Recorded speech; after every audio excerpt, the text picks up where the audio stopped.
Acres Diamond. Holy something, dude. Holy God. There's little else that can be said other than we are a community that is knit together by each other, and we will hold each other up in moments of grief as well as celebration. But today we come together as a family and we grieve together. 3 people were killed and 5 more injured when a gunman opened fire on Michigan State University's campus. But in the days following the shooting, there may be more questions than answers as investigators work to determine a motive in the massacre. guys, open it.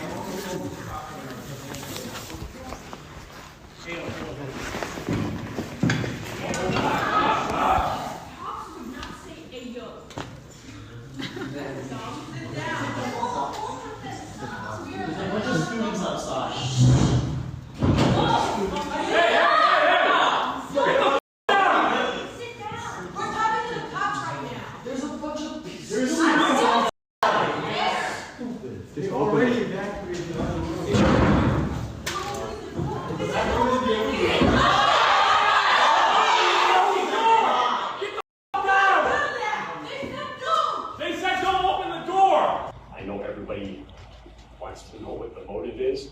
We don't have an answer right now, and that's the honest truth.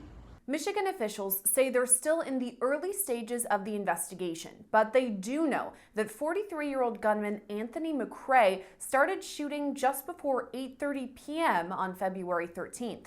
Moments later, a 911 call came in from the campus's Berkey Hall.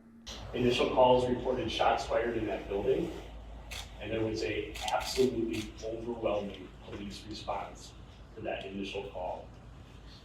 We had officers in that building within minutes, and in that building they encountered several students who were injured. Officials say 2 of the victims were killed in Berkey Hall and several more injured. After that, investigators say the gunman made his way to the campus's Union, where first responders found additional victims.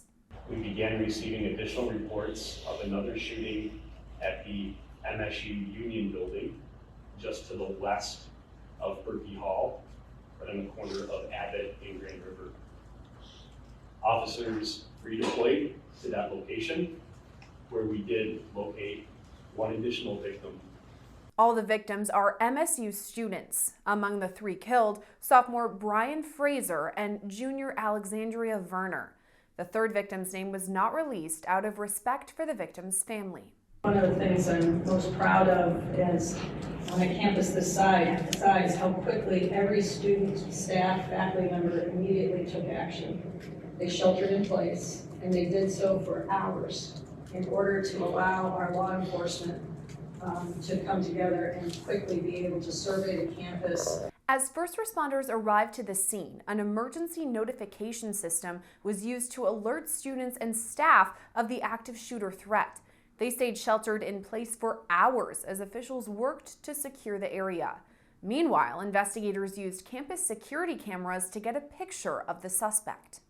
Because of our quick release of the photograph from the campus security cameras and the help from our community,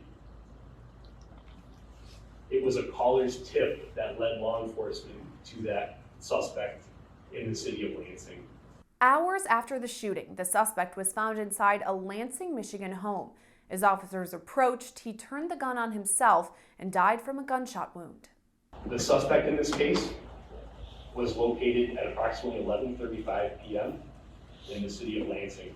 The suspect was located by units that were assisting in looking for that suspect after the shootings. At a press conference on Tuesday, investigators say the gunman had no affiliation with MSU and was never a student or faculty member there. Right now, they're still piecing together the motive behind the shooting. We have absolutely no idea what the motive was at this point. CNN reports the gunman's father, Michael McCray, said about 30 officers visited their home Monday night, going through the gunman's bedroom. Officials did not publicly reveal what was recovered from the home, saying they are still investigating. And we still are in the process of putting together the pieces to try to understand what happened and why it may have happened. So we're still working through that. Investigators say the 5 surviving victims are being treated at a hospital in critical condition. They also say the crime scenes on campus are still under investigation. Reporting for Law and Crime Network, I'm Sierra Gillespie.